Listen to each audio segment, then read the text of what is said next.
Halo teman-teman, hari ini kita kembali belajar di rumah untuk menghindari penyebaran COVID-19. Kali ini kita belajar dengan menyimak sebuah tayangan bagaimana virus corona menyerang tubuh kita. Ayo sediakan alat tulis dan bersiaplah menjawab pertanyaan. Bagaimana virus corona menyerang tubuh kita? Mungkin itu jadi pertanyaan kita semua. Kita udah tahu gimana virus corona udah menginfeksi 1 juta orang di seluruh dunia sampai saat ini. Tapi yang mungkin belum banyak kita tahu, sebenarnya gimana sih virus ini nyerang tubuh kita? Mengapa infeksi virus ini bisa mematikan? Semua dimulai dari sini. Ketika virus corona masuk ke tubuh kita lewat percikan batuk atau bersin orang yang positif, baik secara langsung atau waktu kita nyentuh benda yang udah terkena percikannya dan gak cuci tangan setelahnya. Kalau udah gitu, si virus masuk lewat saluran pernapasan dan bergerak terus menuju sasaran utamanya, paru-paru. Disinilah virus yang punya 3 bagian utama ini mulai bekerja. Pertama-tama, paku protein corona ini akan nempel di paru-paru dan organ-organ lain yang selnya kaya akan protein ini, protein ACE2. Kalau tubuh kita ibarat rumah dan virus corona itu perampok, ACE2 itu ibarat gagang pintu rumah kita. Begitu udah nempel, perlahan tapi pasti virus ini akan ngedorong masuk ke dalam sel kita. Dan begitu berhasil masuk, barulah aksi sebenarnya dimulai. Di fase ini, tubuh virus corona akan membuka dan sang hacker pun terbebas. Dia akan ngehack inti sel sehat untuk nipu sistem imun tubuh kita biar nggak nyerang virusnya. Dan sekaligus ngebuat inti sel jadi memproduksi cikal bakal virus corona baru. Sel yang udah terinfeksi dan dihack ini selanjutnya akan terprogram untuk bunuh diri dan melepaskan jutaan virus corona yang siap nginfeksi dan ngehack sel-sel sehat lainnya. Ya, awalnya mungkin kita cuma kemasukan virus corona yang jumlahnya dikit, tapi dalam hitungan hari aja udah akan ada jutaan sampai miliaran virus corona baru, bikin paru-paru kita dipenuhi oleh mereka. Tapi ternyata mimpi buruknya ada setelah ini. Ya, ketika virusnya udah menuhin paru-paru kita, sistem imun kita bakalan ngerespon ibarat polisi dan tentara yang meluncur ke tempat kejadian perkara. Tapi inilah yang bikin ngeri. Di sini, virus corona jadi penipu ulung yang bisa ngakalin sistem imun kita. Mereka bikin sistem imun nyerang membabi buta termasuk nyerang sel-sel sehat kita. Mereka jadi nggak tahu mana kawan dan lawan dan perlahan-lahan jadi senjata makan tuan. Buat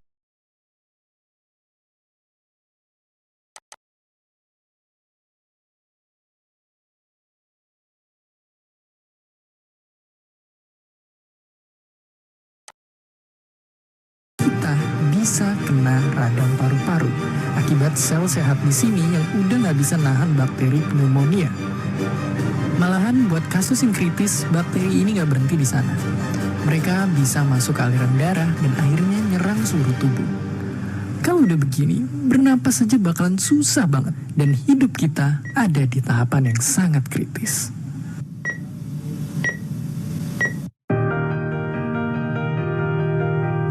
Ya, mungkin dengan fakta-fakta barusan bikin kita takut dan khawatir. Tapi ingat, kita pun punya cara buat memperkuat daya tahan tubuh kita. Makan makanan bergizi. Ya, bukan lagi sekedar 4 sehat 5 sempurna, tapi ikutilah pedoman gizi seimbang yang bisa ningkatin imun tubuh kita. Virus corona bisa parah kalau kita emang sakit. Tapi kalau tubuh kita sehat, kita punya harapan untuk bertahan. Dan seperti biasa, terima kasih. Sekarang teman-teman sudah paham ya tentang bagaimana virus corona bisa menyerang tubuh kita? Nah, kita latihan menjawab soal berikut ini ya.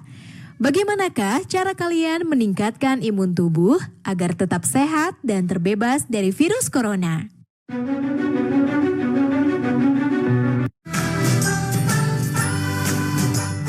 Kementerian Pendidikan dan Kebudayaan terus mendukung pembelajaran jarak jauh dan memajukan budaya Indonesia di masa pandemi corona.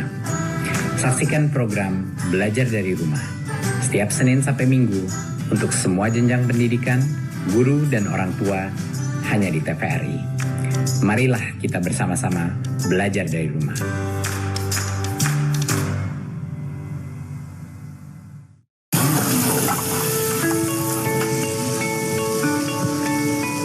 Perilaku hidup bersih dan sehat merupakan cara paling efektif untuk mencegah penularan virus corona.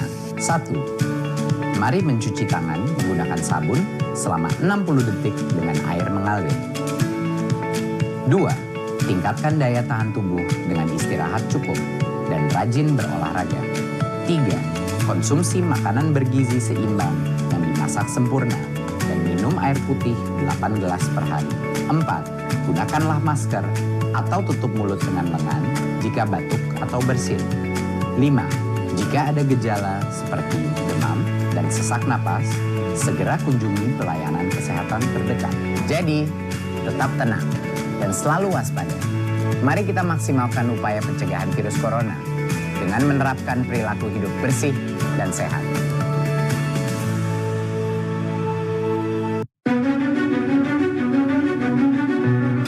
Darurat virus corona.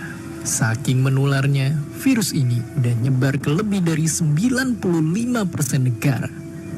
Bahkan jumlah kasus paling banyak udah bergeser sekarang ke Eropa, yang sekarang jadi pusat penyebaran baru virus ini. Organisasi Kesehatan Dunia pun udah netapin virus corona sebagai pandemi. Tapi tunggu dulu, sebenarnya apa sih itu pandemi? Dan apa bedanya sama epidemi dan endemi? Apakah mereka semua beda atau sama dengan wabah? Jawabannya, mereka itu ternyata adalah 4 tingkatan yang berbeda. Jadi, biasanya tingkat siaga penyakit yang menular itu mulai dari tingkat daerah. Kalau nggak direspon dengan sigap, barulah akan mewabah sampai tingkat nasional. Dari sana, bisa tambah parah lagi jadi nyebar ke negara tetangga. Dan buat penyakit-penyakit yang paling berbahaya bisa menyebar ke seluruh dunia. Oke, terus seberapa bahaya pandemi sebenarnya? Lalu sebelum corona, apakah ada pandemi yang udah pernah dunia kita hadapi? Jadi, pendeknya, yang namanya pandemi tentunya bahaya banget. Coba aja lihat ke sini. Buat contohnya, malaria atau DBD yang sangat ditakuti anak-anak Indonesia adalah penyakit endemi. Kalau kamu pernah dengar tentang Ebola yang ramai di negara-negara ini, itu semua baru tergolong epidemi dan bukan pandemi. Lalu, kengerian COVID-19 ada di atas itu semua. Tapi meskipun begitu, virus corona bukan pandemi yang pertama dan nyatanya bukan yang paling mematikan juga. Untuk contohnya, kita pernah dilanda satu pandemi yang saking mematikannya dikenal sebagai Black Death.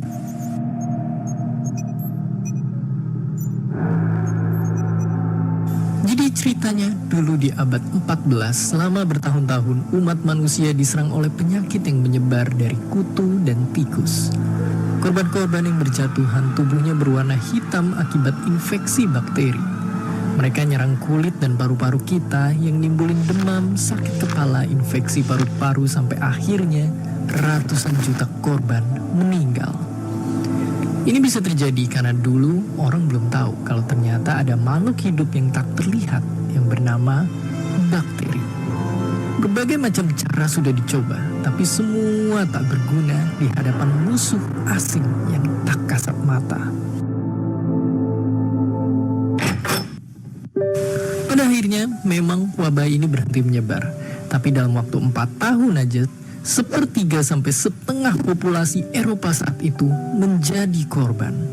Meski ribuan tahun setelahnya orang gak nyangka pandemi kayak Black Death bakal terulang, tapi ada dan dikenal sebagai flu Spanyol. Yang mengerikannya hanya dalam waktu 2 tahun, flu ini menginfeksi sampai 1/3 populasi dunia dan menewaskan 50 juta nyawa, berkali-kali lipat lebih cepat daripada serangan Black Death. Sekarang, ribuan tahun setelah Black Death dan ratusan tahun sejak flu Spanyol merebak, pandemi itu kembali datang di hadapan kita. Sejarah udah nyatetin banyak peristiwa buat kita bisa belajar. Tinggal kita yang memilih untuk mengulangi tragedi atau belajar dari kesalahan dan nyelamatin nyawa orang-orang yang kita sayang. Dan seperti biasa, terima kasih. Sekarang teman-teman sudah paham ya tentang endemik, epidemik, dan pandemik tadi? Nah, kita latihan menjawab soal berikut ini ya. Ceritakan virus yang sudah pandemik sejak ribuan tahun tersebut.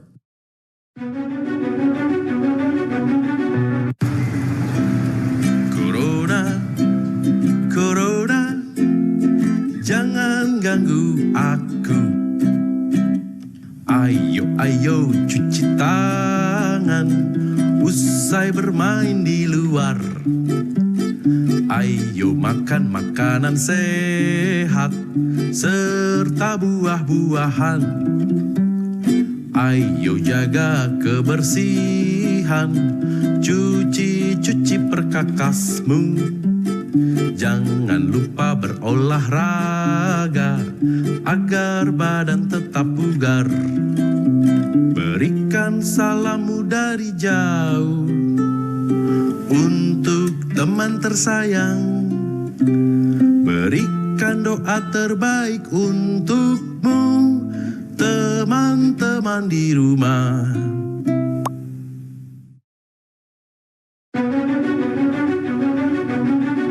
Bentuknya sama-sama kecil, tapi sekalinya bikin ulah satu dunia yang kerepotan. Mereka adalah virus dan bakteri, organisme yang paling suka disalahin kalau ada orang yang sakit. Tapi sebenarnya, seperti yang sering kalian tanyakan ini, apa sih bedanya mereka dan manakah yang lebih mematikan? Simpelnya banget, kalian mesti tahu dulu kalau dua-duanya itu bisa mematikan. Ya, karena mematikan atau enggak tergantung jenis virus atau bakterinya. Misalnya penyakit tuberkulosis atau TBC, jadi salah satu penyakit paling mematikan di dunia yang disebabkan sama bakteri. Buat virus, nggak perlu ditanya lagi. Tapi fakta mengejutkannya, bakteri dan virus pun nggak selalu mematikan. Bahkan lucunya bisa nolongin kita juga. Di perut kita contohnya, itu jadi tempat tinggal 380 triliun bakteri yang ngebantu sistem pencernaan. Sama halnya kayak virus, yang juga bisa ngebantu ngelawan bakteri jahat dan nyelamatin nyawa manusia. Jadi intinya, mereka berdua ternyata hanya mematikan kalau menginfeksi tubuh kita. Terus kalau gitu, apa yang sebenarnya ngebedain mereka? Simpelnya banget, mereka itu beda banget. Dari wujudnya aja, bakteri itu sel yang hidup. Sementara virus itu benda biologis yang nggak bisa dibilang hidup juga. Kalau dari ukuran, bakteri itu jelas kecil banget. Tapi virus itu ternyata jauh lebih kecil lagi. Bahkan nggak bisa dilihat pakai mikroskop biasa. Dari cara tumbuh kembangnya pun berbeda. Dari miliaran tahun lalu waktu manusia belum ada, bakteri bisa tumbuh kembang sendiri. Sedangkan virus cuma bisa bertahan kalau numpang di makhluk hidup lain dan nipu mereka sampai sel-selnya rusak. Tapi kalau udah sama-sama nyakitin tubuh, kita pun mesti nyiapin taktik yang berbeda. Antibiotik untuk bakteri dan vaksin atau antivirus untuk virus. Oke, lalu apa yang bikin mereka bisa mematikan? Simpelnya begini, karena mereka punya banyak taktik buat menginfeksi. Bakteri jahat adalah makhluk yang siap nyerang tubuh dengan memperbanyak diri atau ngehasilin racun dan akhirnya ngeganggu kerja suatu organ. Sedangkan virus itu paling jago nyerang kita, karena bisa ngenalin dan nargetin sel yang mau dia rusak. Mereka akan nerobos masuk ke dalam sel itu, ngehack inti selnya, dan selnya pun mati dan virus-virus baru akhirnya tercipta. Ya, virus ini jago banget nyerang kita, seakan dia hidup dan bisa mikirin strateginya. Tapi bukankah mereka nggak dihitung sebagai makhluk hidup? Ini adalah wujud para virus sebenarnya. Walaupun sangat amat kecil, mereka lah makhluk paling banyak di bumi. Kalau semua virus ini kita jajarin, panjangnya akan mencapai 100 juta tahun cahaya, melewati tata surya, melintasi galaksi Bima Sakti, hingga 2000 galaksi lainnya. Apakah mereka makhluk hidup? Iya, tapi enggak juga. Makanya mereka dinamain makhluk hidup transisi. Dianggap nggak hidup karena nggak ngalamin metabolisme, tapi dianggap hidup karena bisa berkembang biak. Tapi berkembang biaknya pun tergantung sama organisme lain. Dan gak jarang, itu kita, manusia. Dan dalam semua proses itulah, kita pun bisa terinfeksi oleh mereka. Ya, virus dan bakteri yang berkali-kali lipat lebih kecil dari kita sama-sama bisa mematikan. Tapi bukan berarti kita langsung nyerah gitu aja di hadapan mereka. Semua ada cara ngelawannya. Pakai antibiotik, pakai vaksin, pakai sabun, atau bahkan jaga jarak dan berdiam di rumah. Pilihannya balik ke kita. Dan seperti biasa, terima kasih. Sekarang teman-teman sudah paham ya tentang perbedaan virus dan bakteri tadi? Nah, kita latihan menjawab soal berikut ini ya. Apa pesan yang dapat teman-teman tulis dan terapkan dalam kehidupan sehari-hari dari menyaksikan tayangan tentang virus dan bakteri tadi?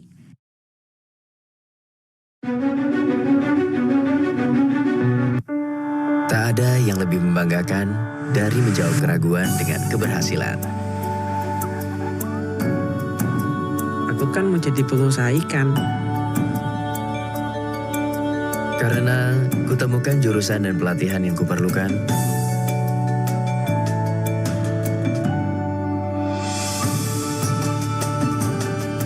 SMK, langkah awal sebuah keberhasilan.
Menari adalah nafasku, bagian dariku, bahasaku, bahasa yang begitu bagian dariku, bahasaku, bahasa yang begitu indah. Pasti bisa mengantarku ke sana. Sampai puncaknya. Memilih SMK adalah langkah awal untuk masa depan yang nyata.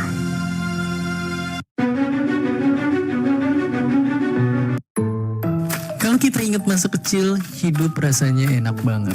Setiap sore kita bisa main sama teman-teman di lapangan yang luas, ngejar layangan berlarian tanpa beban. Tapi kalau nggak hati-hati, kita bisa jatuh dan terluka. Dan kalau lumayan parah, mau nggak mau kita pun harus ke dokter untuk bisa diobatin. Dan kalau kita lihat, klinik itu isinya nggak cuma anak kecil ngeluka aja. Kakek-kakek yang udah tua juga kalau sakit harus pergi ke sana. Ini karena di semua klinik dan semua rumah sakit ada banyak dokter yang siap ngobatin kita dari segala macam penyakit. Mereka semua berbekal ilmu yang sama. Tapi mungkin yang jarang kita tahu, ilmu yang satu ini nggak cuma mengobati, tapi juga berusaha mencegah semua penyakit dari nyerang hidup kita. Dan berusaha memahami dan mencari agar kita bisa hidup bahkan sampai 1000 tahun lagi. Inilah dia, ilmu kesehatan.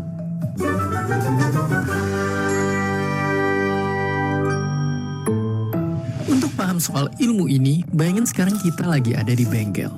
Di pojok sana, ada teknisi-teknisi yang ngebedah nyari tahu bagian mobil mana yang rusak dan mesti diperbaiki. Di sisi seberang, teknisi lain juga sibuk ngeganti oli yang usang dan ngencengin baut yang longgar. Semuanya agar bisa bikin mobil rusak jadi bisa ngebut lagi. Dan ya, seperti inilah sebenarnya ilmu kesehatan. Sebuah ilmu yang pelajarin gimana caranya agar tubuh manusia yang rusak bisa berfungsi lagi. Itulah yang awalnya jadi cerita tentang gimana ilmu kesehatan muncul dan berkembang. Tapi tentu tantangan sebenarnya nggak berhenti di sana. Tujuan utamanya bukan cuma bikin mobil rusak bisa jalan lagi, tapi lebih jauh dari itu. Gimana caranya kita bisa tahu apa yang bikin mobilnya rusak, biar nantinya kita bisa mencegahnya biar nggak rusak lagi, sampai akhirnya bisa mengaspal di jalanan sampai waktu yang lama. Dan ini bisa kita lakuin dengan memperluas pandangan kita, ngamatin semua mobil yang ada di jalanan untuk tahu apa-apa aja yang bisa jadi penyebab mobil itu rusak. Itu yang kemudian dipelajari dan dicari tahu cara mencegahnya. Jadi ya, Kalau dulu kita sebatas cuma ngobatin orang sakit, sekarang ilmu kesehatan udah jauh berkembang. Sekarang kita pakai ilmu ini biar bisa nyegah orang biar nggak sakit sama sekali. Meskipun sekarang masalah kesehatan belum sepenuhnya terselesaikan, kita mesti tahu kalau untuk sampai ke sini, jalan yang kita lalui udah panjang banget. Dan inilah kisahnya. Sejak dulu kala, ilmu kesehatan udah ngebantu kita bertahan hidup. Dan sebenarnya ilmu ini adalah perkembangan dari ilmu lain yang udah pernah kita bahas sebelumnya, biologi. Itulah mengapa sejarah mereka pun gak jauh beda. Dari video biologi kemarin, kita udah tahu kalau dokter-dokter pertama muncul di Mesopotamia dan Mesir. Mereka melakukan operasi-operasi sederhana dengan obat-obatan sederhana. Dan begitu peradaban terus bergerak sampai ke Yunani kuno, di sanalah pria bernama Hippocrates menyadari kalau penyakit itu terjadi secara alami. Dan dengan gak lagi ngeliat kesehatan dari sisi gaib, ilmu medis jadi bisa terus berkembang. Tapi kemudian 1000 tahun lalu, muncullah tokoh yang mengubah wajah ilmu kesehatan. Ialah bapak kedokteran modern yang dihormati seluruh dunia, Ibnu Sina. Naskah medis yang ditulisnya masih dijadikan rujukan banyak sekolah di Eropa sampai ke abad 17. Ibnu Sina telah menanam akar yang kuat untuk ilmu kesehatan. Dari sanalah cabang-cabang ilmu kesehatan terus tumbuh dan berkembang dengan sangat besar. Lalu kalau kita lihat sekitar 100 tahun terakhir aja, hasil berkembangnya ilmu kesehatan bisa jelas kelihatan. Dibandingin sama orang dulu, semua manusia di seluruh dunia waktu itu bisa hidup sampai jadi sangat tua. Tapi khususnya lagi di Eropa, karena di sanalah para ahli kesehatan menemukan caranya melihat bagian dalam tubuh manusia tanpa harus dibedah pakai sinar X. Sampai caranya nyelamatin ratusan juta orang yang kena infeksi pakai penisilin. Bahkan sekarang kita juga tahu kalau ilmu kesehatan sebenarnya penting juga untuk dilihat di luar biologinya. Karena sebenarnya peta besar ilmu kesehatan lebih dari itu. Kalau kita pikir ilmu kesehatan itu sama kayak kedokteran, itu baru setengah benar. Para dokter bertanggung jawab buat nyembuhin orang-orang yang sakit. Dan karena itu mereka harus nguasain banyak bidang. Dari anatomi tubuh pasiennya, penyebab penyakit-penyakitnya, sampai obat yang diperluin. Bahkan profesi dokter sendiri pun sebenarnya bisa dibagi jadi banyak lagi. Mereka harus bisa nyembuhin pasien anak-anak yang masih dalam masa pertumbuhan, terus mereka juga harus bisa nanganin korban kecelakaan jalanan yang jadi lumpuh, atau mereka harus bisa mastiin penderita tumor untuk bisa bertahan hidup. Dari penyakit terdalam sampai keluar, sosok seorang dokter sebegitu pentingnya untuk mastiin semua orang bisa selamat dan sehat. Tapi dari sini kita sadar kalau dari banyaknya pasien yang tiap hari nambah, terus-terusan ngobatin tiap orang itu nggak efektif. Perlu ada cara-cara baru biar bisa nyegah banyak orang jadi sakit. Dan muncullah kesehatan masyarakat. Ilmu ini punya misi yang sedikit beda dari kedokteran. Kalau kedokteran fokus ke pemulihan, kesehatan masyarakat nargetin biar orang nggak usah ada yang sakit lagi. Para ahli kesehatan masyarakat tersebar di sekeliling kita. Mereka ada di dalam lingkup pertambangan, memastikan semua pekerja aman dari kecelakaan. Mereka juga ada di laboratorium, mengambil sampel-sampel dari suatu lokasi untuk ngecek kontaminasi di sana, untuk bisa tahu misalnya apakah air ini beracun atau enggak, dan kalau iya dari manakah penyebabnya. Dan mereka juga ngamatin gimana perilaku lebih suka makan junk food membuat kasus obesitas dan diabetes makin sering muncul. Dan nggak cuma itu aja, mereka nyegah orang-orang bisa sakit. Ada juga ilmu epidemiologi yang ngamatin pola-pola penyakit dan kecelakaan yang terjadi di masyarakat, lalu data-data itu dianalisis. Dan di ujungnya mereka bakal ngasilin peraturan-peraturan. Contohnya dari kasus flu burung yang sempat viral. Dari mulanya ngamatin ciri-ciri unggas yang kena virusnya dan ngamatin perilaku orang-orang yang kena flu-nya, mereka jadi bisa nyampein ke masyarakat gimana biar virus ini berhenti menyebar. Dan itulah ilmu kesehatan. Kalau dilihat secara garis besar, tingkat kesehatan di negara kita masih buruk kalau dibandingi negara-negara maju. Itulah yang juga lagi diperjuangin sama Pak Sudirman Nasir, ilmuwan Indonesia yang mendalami ilmu kesehatan sejak perkuliahan. Ia mengambil jurusan kedokteran dan belajar di bawah bimbingan banyak dosen yang pernah berkelana ke negara-negara lain. Mereka semua punya satu pesan untuk Pak Sudirman yang waktu itu remaja. Satu pesan yang sama. Sejumlah guru-guru saya itu selalu menasihati untuk membaca sebanyak mungkin dan kemudian jangan takut untuk mencoba mengembangkan minat tertentu. Saya makin lama makin tertarik pada aspek sosial kesehatan. Misalnya tadi itu perbedaan harapan hidup atau mengapa ada satu masyarakat yang lebih rentan dibanding masyarakat yang lain. Dan itu banyak sekali ditentukan oleh perilaku mereka sehari-hari. Bagaimana memahami perilaku berisiko itu. Pak Sudirman Nasir tidak berhenti belajar di sana. Mendalami ilmu kesehatan telah membawanya dari Makassar sampai ke Australia. Hingga sekarang, sebagai dosen dan peneliti di bidang kesehatan, tulisan-tulisannya telah dijadikan acuan oleh ratusan peneliti. Pak Sudirman Nasir menekankan bahwa Indonesia masih perlu banyak tenaga kesehatan. Dan tentu yang ia maksud bukan hanya dokter saja. Mungkin kalau kita masih menganggap ilmu kesehatan itu hanya kedokteran, itu salah satu mitos. Kesehatan itu terlalu luas. Kedokteran hanya salah satu unsurnya saja.